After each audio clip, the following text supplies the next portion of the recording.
Good morning, students of class 11th.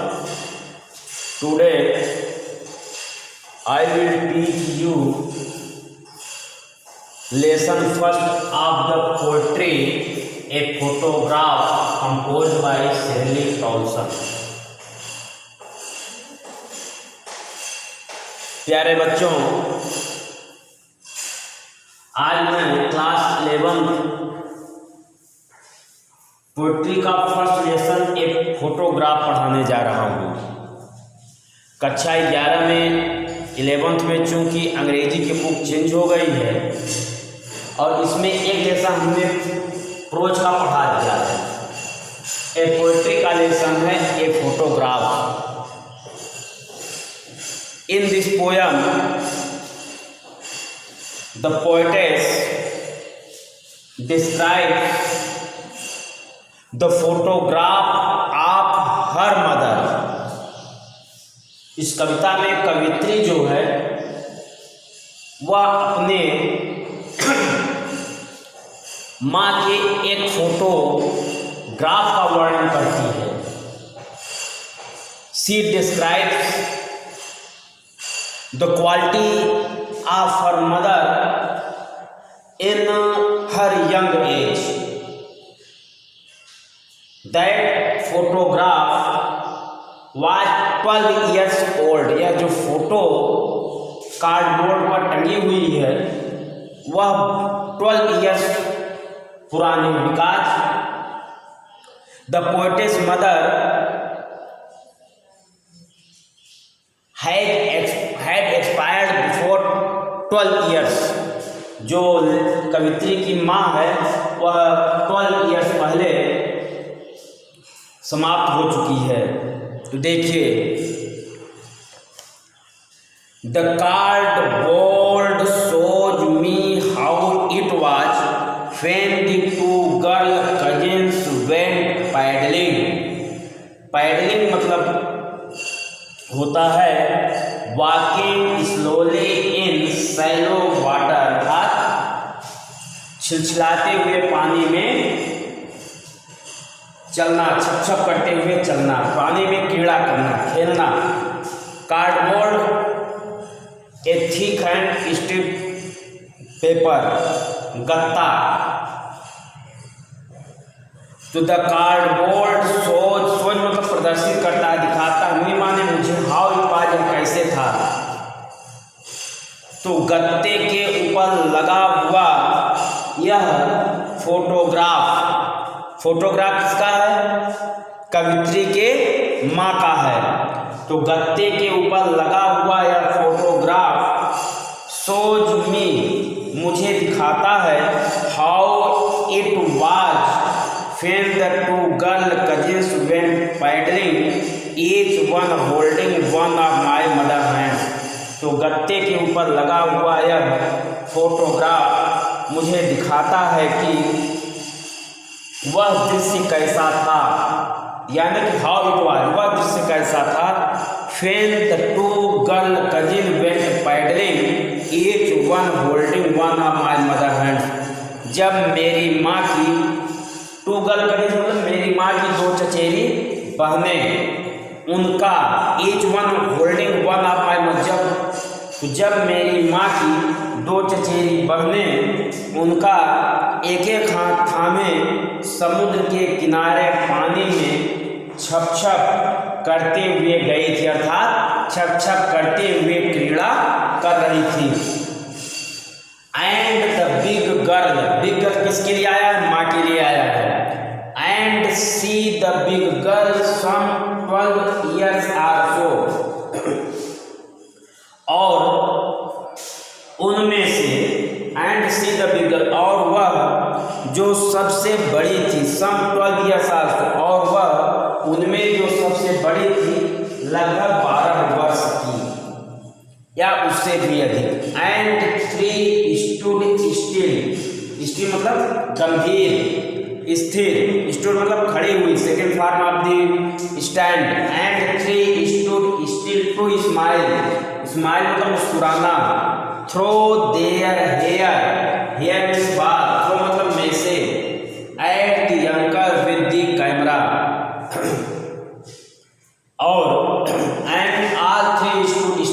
Smile, और अभी भी वे तीनों मुस्कुराते हुए शांत भाव से अपने बालों के पीछे से झांकते हुए अंकल के साथ फोटो खिंचाने के लिए सीधे खड़ी थी। फिर से देख लीजिए। The cardboard shows me how it was when the two girl cousins went paddling. तो उस गत्ते के ऊपर टंगा हुआ, उस गत्ते के ऊपर लगा हुआ वह छाया चित्र मुझे याद दिलाता है, मुझे दिखाता है कि वह दृश्य कैसा था जब when the two girl cousins went paddling, each one handling one of my mother's hand। जब मेरी माँ की दो चचेरी बहनें उनका एक हाथ थामे हुए समुद्र के किनारे पानी में छप छप करती हुई गई थी, अर्थात समुद्र के पानी में कीड़ा कर रही थी।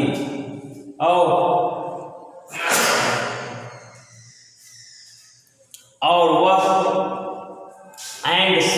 वह द बिग गर्ल उनमें से सबसे बड़ी थी, सम 12 ईयर्स और सो, कुछ लगभग 12 वर्ष की।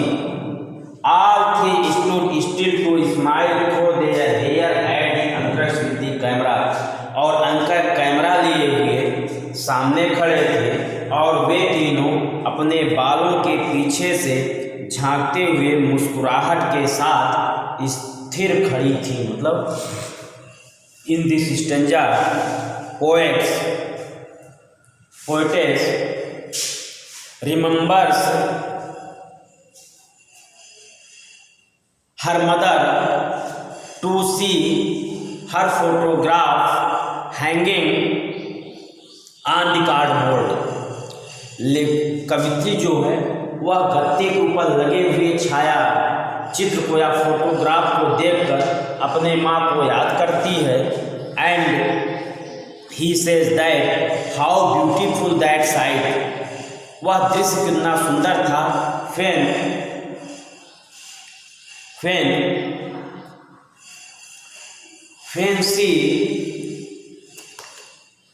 she saw her mother's two cousins handling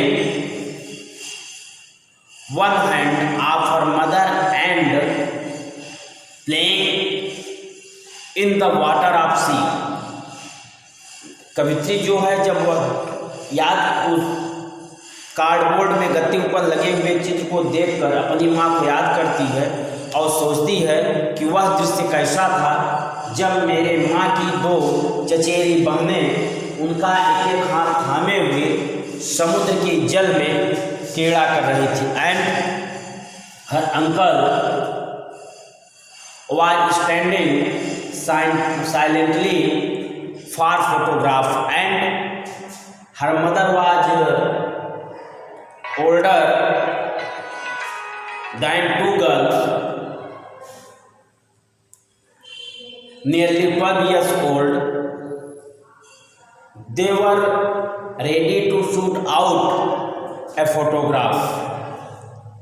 A sweet face, sweet मतलब very lovely, face माने चेहरा। My mother's that was before I was born।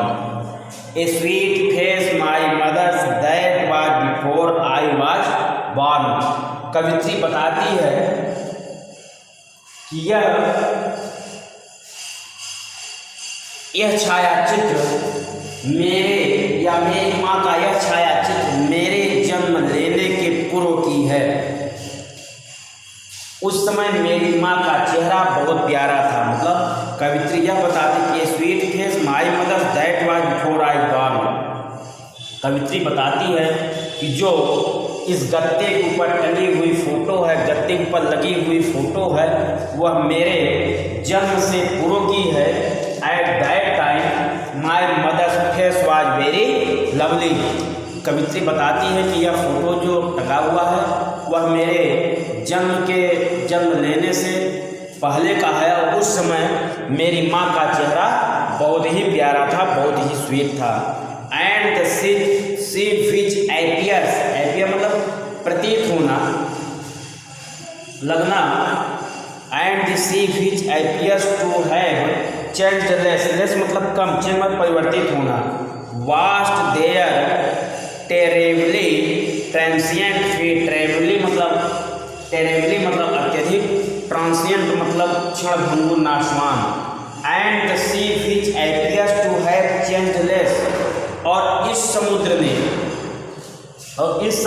And the सी और समुद्र ने which appears to have changed less जो बहुत कम बदला हुआ प्रतीत होता है, जो बहुत कम बदला हुआ लगता है, washed their terribly transient feet उनके अत्यधिक क्षणभंगुर पैरों को धो दिया था। कवित्री कहती है कि मेरी माँ और उनकी दो चचेरी बहनों के अत्यधिक नाशवान पैरों को धो दिया था। तो फिर से देखिए, a sweet face my mother's that was before I was born and sea which appears to have changeless was with every conceive.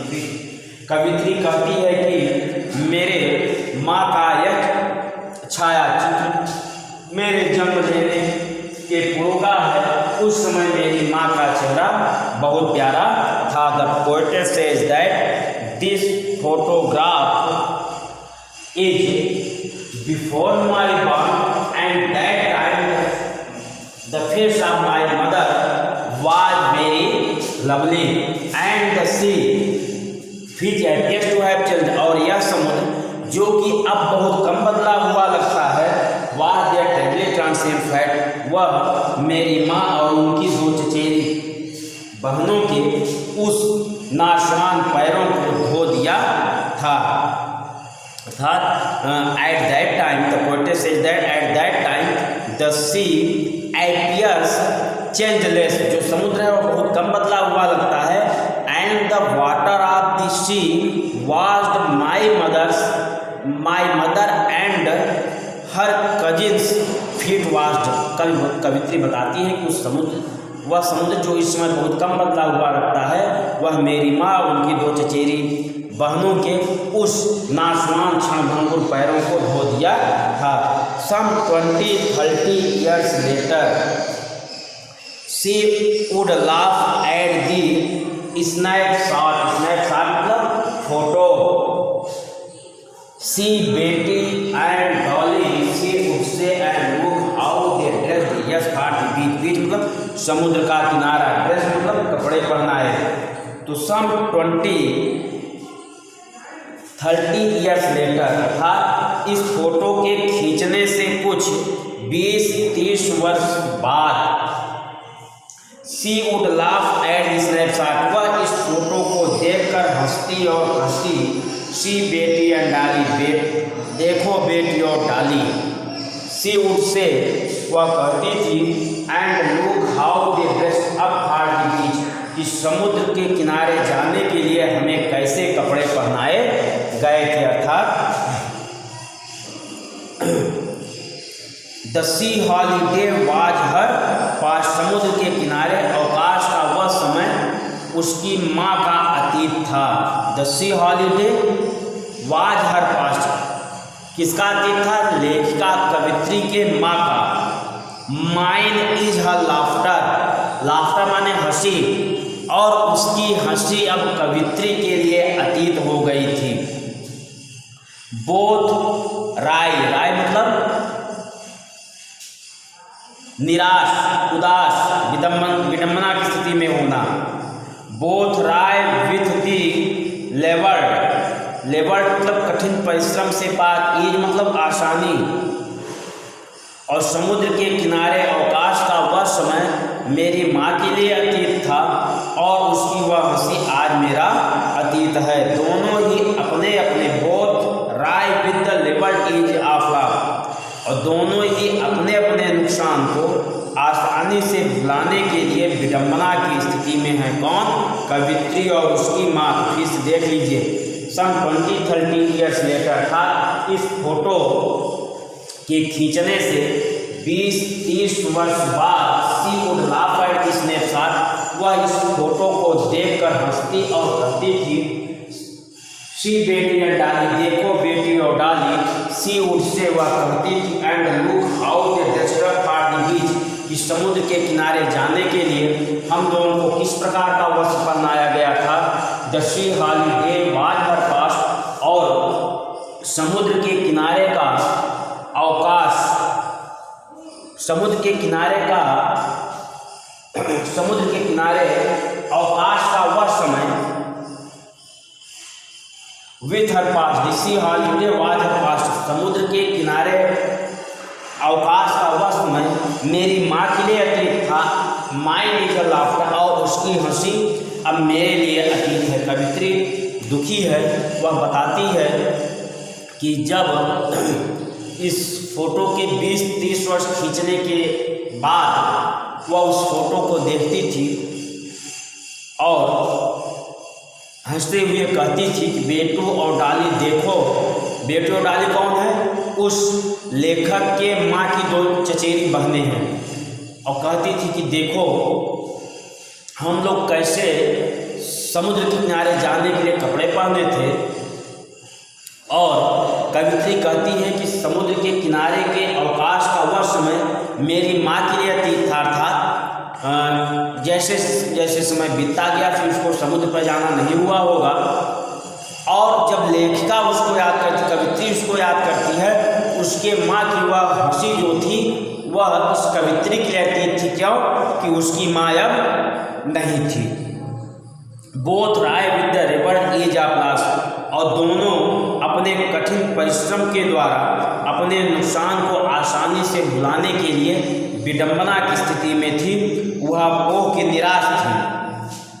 Now she had been dead nearly as many years, अब उसे मरे लगभग उतने ही वर्ष हो गए as that girl lived, जितने वर्ष वह लड़की जीवित रही, अर्थात जितने वर्ष वह फोटो में दिखाई देती रही। कौन? उसकी माँ, अर्थात जितने वर्ष वह फोटो में दिखाई दे रही है उतने ही वर्ष वह जीवित रहे, अर्थात उसकी फोटो कवित्री के जन्म लेने के 12 वर्ष पूर्व का है। तो अर्थात कवित्री की माँ को मरे हुए कितने साल हो गए? 12 साल। इसीलिए वो कह रहा है कि now she had been dead nearly as many years as that girl lives, अब उसे मरे हुए लगभग उतने ही वर्ष बीत गए हैं जितने वर्ष वह लड़की जीवित रही, अर्थात फोटो में उसकी जो आयु थी 12 वर्ष की, अर्थात लेखिका की माँ को मरे हुए 12 वर्ष हो गए। End of this circumstances, circumstances मतलब सिचुएशंस, परिस्थितियाँ। एंड ऑफ दिस सर्कमस्टेंस दिया इज नथिंग टू से at all, it's silence, silences, silence मतलब शांत और साइलेंसेज मतलब चुप कर देती है, शांत कर देती है। दिया इज नथिंग टू से एट ऑल, और इस स्थिति के बारे में, इस कंडीशन के बारे में, इस सिचुएशन के बारे में कुछ भी नहीं कहा जा सकता है। मतलब दिया is nothing say about that situation, it's silence silences, और इसकी शांति मुझे शांत कर देती है, मुझे चुप कर देती है, अर्थात माँ की मृत्यु ने मुझे भी शांत कर दिया है। अर्थात the poetess is very sad on the death of her mother, कवित्री जो है वह अपनी माँ की मृत्यु पर बहुत दुखी है। And she does not want to say about the death of her mother, और वो अपनी माँ की मृत्यु के विषय में कुछ कहना भी नहीं चाहती है। The poetess is very quite, कवित्री जो है वह बहुत शांत है। Thank you. अब इसका सेंट्रल आइडिया आप लोगों को लिखने के लिए आता है, सेंट्रल आइडिया आप लोगों को कराया जाएगा।